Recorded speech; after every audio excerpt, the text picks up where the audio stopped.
Hey everybody, welcome back to History Student Reacts. Today we'll be watching Forging a Legend, Frederick the Great Part 3 by Extra History. So far in this series, we've witnessed Frederick's rather tough childhood, the beginning of his reign over Prussia, and the start of the War of Austrian Succession. In this video, we'll be jumping right back into that War of Austrian Succession. Now, if you guys end up enjoying this video, I'd appreciate it if you would check out the Patreon, which is linked down below, and will give you access to exclusive reaction content.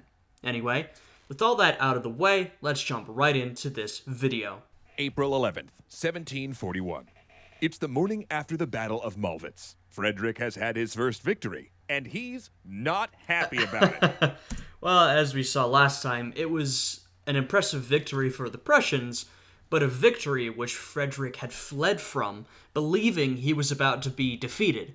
So a win for Prussia may be a bit of a personal embarrassment for Frederick himself. See, his general had told him to flee, that his army was about to be destroyed, so he had done so. Yet then that same general had turned the battle around and delivered victory.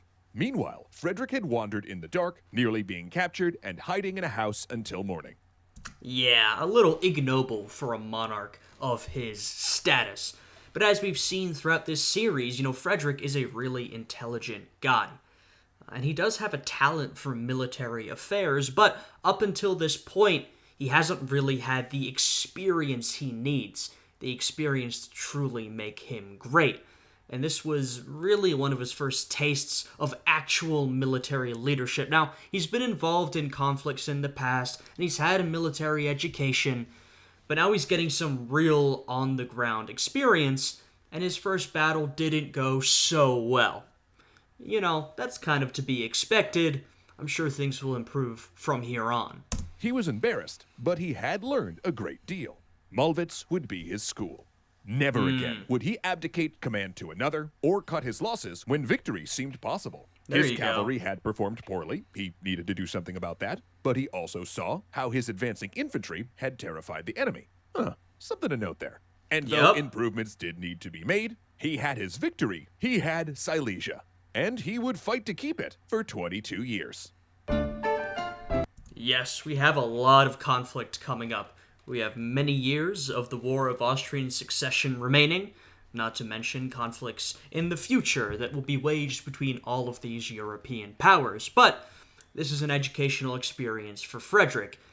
As they pointed out, there are some things to improve, like the quality of his cavalry, but as he saw, well, he didn't actually see it because he'd fled, but as Frederick would have heard about afterwards, the Prussian infantry was really a force to be reckoned with. An infantry that had been built up and disciplined by his father. This is really showing the strength of the Prussian army. Frederick knows this now. He knows what to do, what not to do, and he knows what to improve on. Things can only go up from here.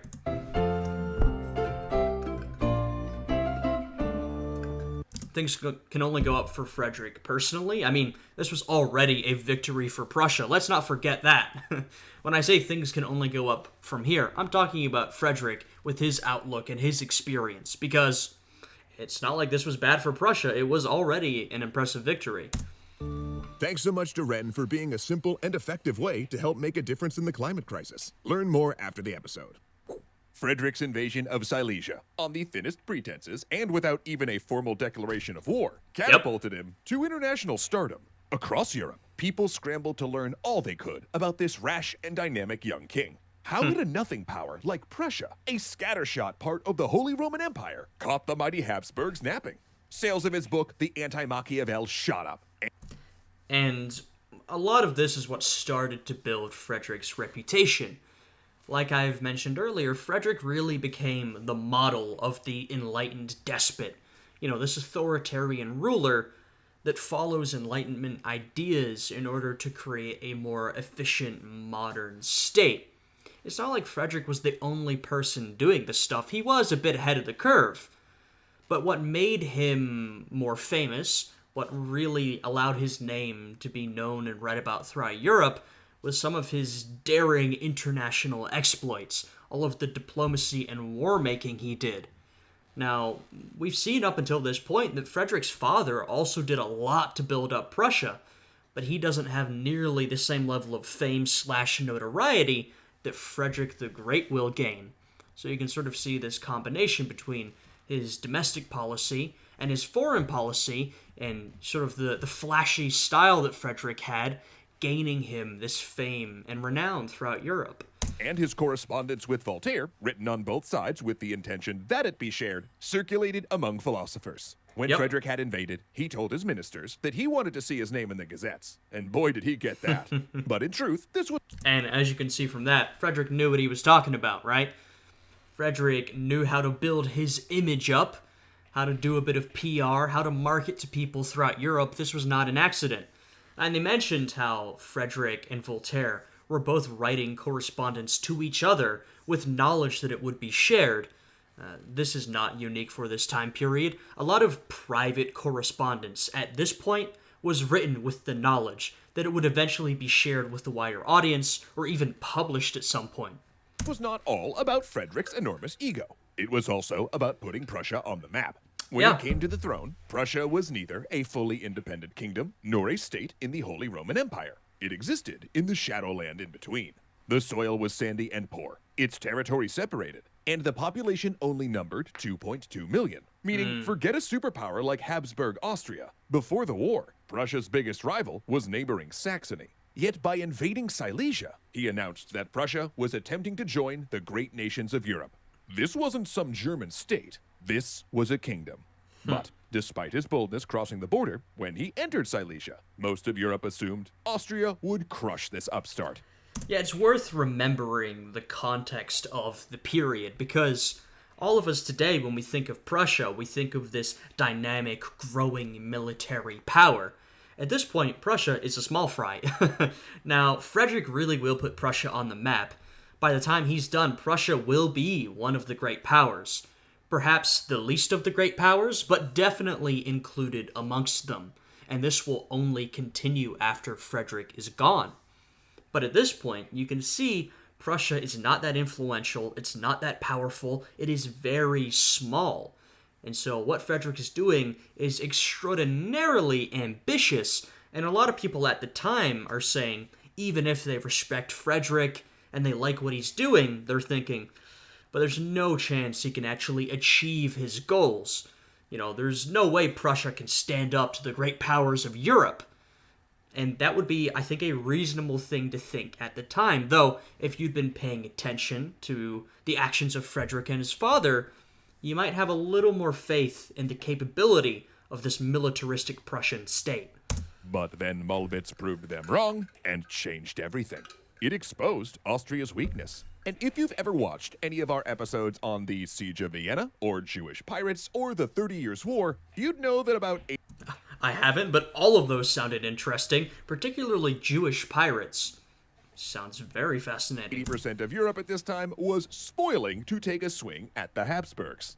Many in Europe, including Frederick, also fundamentally hated the idea of Maria Theresa, a woman heading one of the great powers. Not only did they not want her ruling Austria, they also wanted to break the tradition of the Habsburg line automatically being elected Holy Roman Emperor.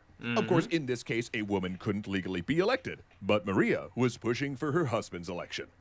The Habsburgs had a lot of power. I mean, they had an empire of their own. They held a lot of territory. And then in addition to that, they were also usually elected. It was an election process, not a popular election as we're thinking about, but an election amongst the rulers of the Holy Roman Empire. But the position was automatically granted to the Habsburgs, so it wasn't much of an election at all, really. So they held their own lands, their own empire, ruled the Holy Roman Empire, which at this point still meant something, though it was already in decline. And this isn't even to mention all of their relatives and diplomatic power throughout Europe as a whole. The Habsburgs were exceedingly powerful, though a lot of that power was built on diplomacy, marriages, and family ties.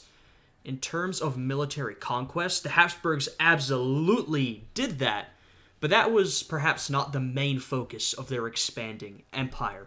Regardless, Of course, if you become that powerful throughout the continent, you're going to make a lot of enemies. So, sensing weakness after Molwitz, France, Spain, Bavaria, and Saxony pounced. And thus, the First Silesian War became merely a part of the much wider War of Austrian Succession.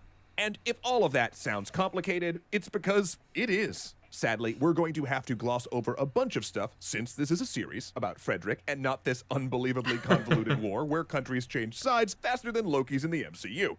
Yeah, I mean, if you look at the 18th century as a whole, the amount of warfare that was fought between these European countries is truly unbelievable. Even just looking at one of these conflicts in particular, like, say, the War of Austrian Succession, is extremely complicated. I mean, you can, and people have, taught entire college courses on this stuff. So I appreciate that there's only a very small amount of this that they can actually cover, but we're getting, broad concepts, right? But basically what you need to know is that at Molwitz, Frederick had rung the dinner bell. Habsburg's back on the menu, boys. Get a piece for the lass. Okay.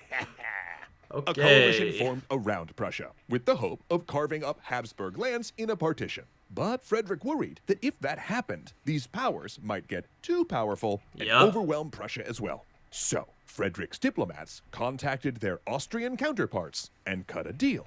Yep, there's always underhanded dealing going on at these times. Until, honestly, much later, secret deals, secret negotiations were a massive part of diplomacy. You would have, oftentimes, a public treaty between two countries, but that public treaty would include a bunch of secret clauses. Now, since World War II, that has become less popular, but, I mean, come on, we know that countries signing treaties today definitely still have secret clauses and secret negotiations, but it is a little more open than it was, say, at this point. They signed a secret truce so that both could recover strength, while their troops still pretended to be at war. This lasted for a few months until Frederick, worried Maria Theresa was coming back for Silesia, repudiated the treaty and joined the Allied campaign in Bohemia. But not long after Frederick arrived, the Allied march toward Vienna broke up. So turned out... Yeah, you really can't rely on allies at this point in European history. And in fact, the coalitions, the alliances that formed during the War of Austrian Succession, keep an eye on them in the next couple of years, because we will have some very fascinating changes in alliances and changes in diplomacy between the War of Austrian Succession and the next major European war, the 7 Years' War. It was Frederick's army that took the blow when Maria Theresa's brother-in-law, Charles of Lorraine, arrived with 30,000 troops to take the invaded territory back. And on May 17th, 1742, pursuing Austrians caught half of the Prussian army. Dug in around a village to meet the Austrian attack, they were instructed to hold until the king's part of the army could arrive and take direct command. Frederick was not about to let a mere general steal his thunder again, okay? But once he arrived, it was still a confused engagement. Frederick drove off the Austrian cavalry with a mounted charge backed by artillery, but it was a dry summer day, and soon huge banks of dust obscured any vision of the battlefield. Central command broke down. Cavalry on both sides got lost, then quit the battle to pillage the enemy baggage trains. It then became a... That's not great. I mean, that is certainly a lack of discipline. We've been talking about the discipline of the Prussian forces all this time, though it seems that discipline was certainly more contained to the infantry than the cavalry. And I do wonder if that has something to do with the more aristocratic composition of the cavalry, or if it's just the cavalry is usually a little more flamboyant, a little more autonomous, more willing to do their own thing. But it also seems like this battle was a complete mess. I mean, think about the time period we're talking about. Think about how difficult communication already is, particularly if you're dealing with a large number of people, and then add in a bunch of noise from gunpowder, artillery, a bunch of smoke from those weapons, dust being kicked up. I mean, how are you supposed to get any orders through in that environment? Very slowly, difficultly, and confusedly. A house-to-house brawl of infantry and artillery through the burning town that only ended when Frederick led a huge square of 24 battalions into the Austrian flank. Now, while technically a draw, the Austrians abandoned the field, giving Frederick the victory. Not to mention, diplomatically, he also won out. For when the British pushed both parties to the negotiating table, Frederick once again was allowed to keep almost all of Silesia. 2 months later, the First Silesian War was over. You know, we'll see, Frederick is not necessarily the greatest conqueror of all time. He's not one of the most impressive generals of all time. But what Frederick is good at is he is good at playing politics. He's good at playing that game. He knows what battles he has to win, what he has to conquer, in order to have advantages at the negotiating table. This is why Frederick is known as an impressive conqueror who expanded Prussia's territory. Not necessarily due to his skill as a general, though he certainly was skilled, and Prussia's army was certainly impressive, but how he was able to combine the military aspects with diplomacy. That's what Frederick is really good at. Yet he knew this was a temporary peace, and that there was work to do. While the Prussian infantry was solid, the cavalry had performed poorly in both battles. So he went about restructuring and reforming his cavalry forces to be more disciplined and aggressive, so they'd serve him better when Maria Theresa came for her captured province. Oh, and she was going to. In fact, Maria Theresa had flipped the script. 2 years before, she'd been fighting alone against a major coalition. But now, she'd set up a new anti-French alliance bankrolled by Britain. And with Russia and Saxony interested in joining, Frederick worried she was about to seek revenge.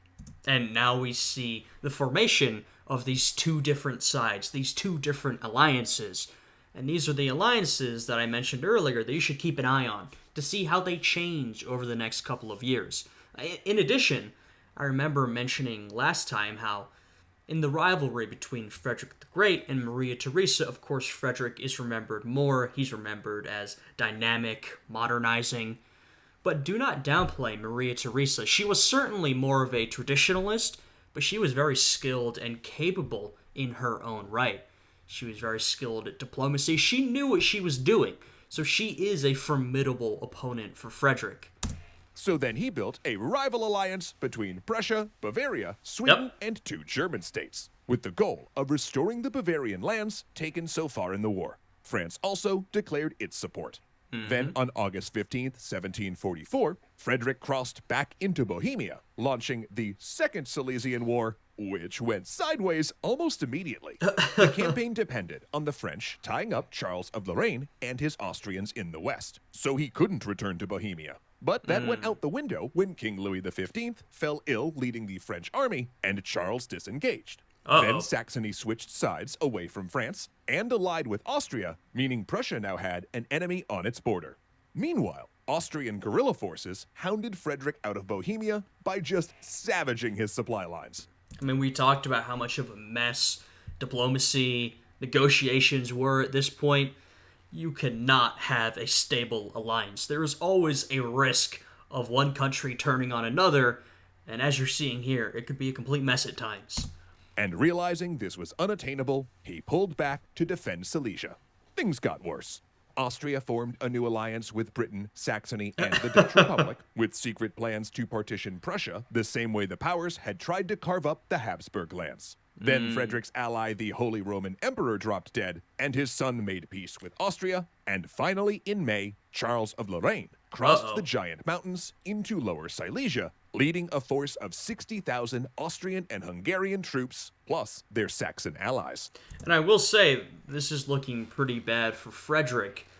But keep in mind, this is what it's taking to confront Frederick. Frederick is the ruler of a relatively small and up until this point not influential Central European power, a small German state. And all of these alliances and wars and negotiating all started because of him.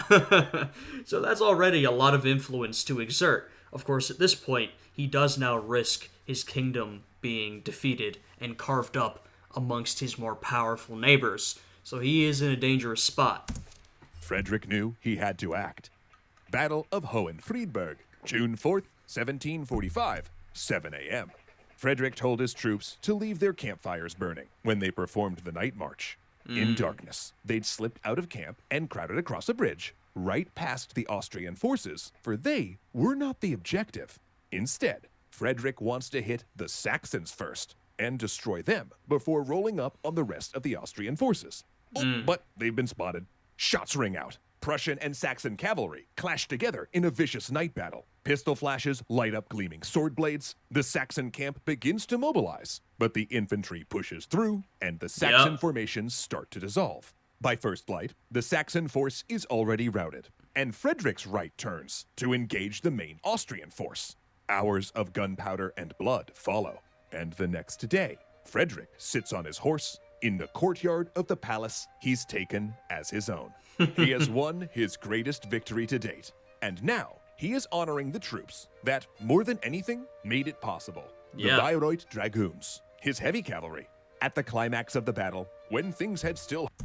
And isn't this crazy? Just remember this, that this is all Germans fighting against Germans. Plus, of course, the Austrians, and if we're talking about the Austrian Empire, there's a lot of different ethnic groups, but a lot of this is fighting amongst the different German states. It's very interesting to think that one day Germany will be united under Prussia, right? Prussia will be the main power pushing for the unification of the German states into one country. At this point, they are so incredibly split up. I mean, you can look at the Holy Roman Empire and how many tiny little kingdoms and states and bishoprics it consisted of. It's so split up, and they're all fighting each other for territory. So just something interesting to think about. Hung in the balance, they had spotted a hole in the Austrian line. And by charging through that gap, they had overrun 20 enemy battalions and captured 2,500 prisoners. They'd broken the Austrians and only taken 94 casualties doing so. Now they parade their war trophies into the square. 67 battle flags of Austrian and Saxon units torn from enemy hands. There was still fighting to do, but when the king returned to Berlin, he would be doing so under a new name, Frederick the Great. Yep. And, actually... And I can see that next time is the 7 Years' War. By the way, go check out Extra History's video. It's linked down below. Go leave them a like, subscribe, check out their sponsor, all that good stuff. I can see next time is the 7 Years' War. This episode was entirely focused on the War of Austrian Succession. We ended around 1745. There's still a couple years left of the war, which I'm sure we'll cover next time. This was a good one. I had a little less to say because this was more primarily focused on the military conflict, which to me is honestly probably one of the less exciting parts of Frederick's career. Like I said, I think where Frederick really shines is that combination of military conquest with diplomacy. And that's what I find really fascinating about him, alongside, of course, his domestic policy and how he built his image throughout Europe. These are the things that really fascinate me about Frederick, and we'll get a lot more of that throughout this series. Frederick will be on the throne for a while. He will witness a lot of change in Europe, and he will be involved in a lot of that change. I'm very excited to see some of the more backstabbing diplomacy, the changes in European politics that occur in the next episode. I had a good time with this one. If you guys did, please leave a like, subscribe, check out Extra History's original video, and check out my Patreon, which is linked down below. Anyway, with that stuff out of the way, I hope you guys are having a good day today, and I will see you all again next time. Goodbye.